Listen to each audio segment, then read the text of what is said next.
Before the media communications program at Full Sail, I was completely unsure what I was going to do with my life after graduating high school. One thing I had to do was leave my hometown of Ann Arbor, Michigan, even though that meant leaving my family behind.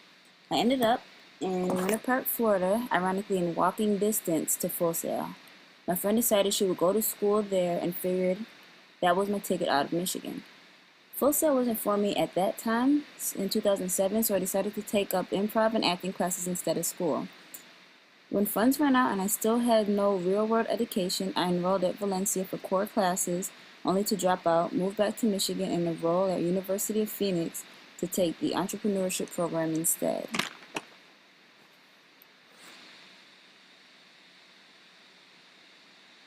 I had so many ideas of what I could do with that knowledge and degree. Maybe open up my own boutique or start a casting company. Maybe a little segment in broadcasting. My mind was everywhere while my focus and ambitions were going nowhere. I decided to take a break, get other things in my life together, and take some time to figure out what it is in my life that I'd actually love to do. I started thinking. I didn't like schedules. I like spontaneity. So finding something in freelance would be number one. I still had a strong interest in movies, TV, and music, so something more behind the scenes, yet hands-on would be a perfect. After realizing media was the goal, I had to figure out what in media, and I needed to lock down a school and a program, which would be difficult because I now live in Los Angeles.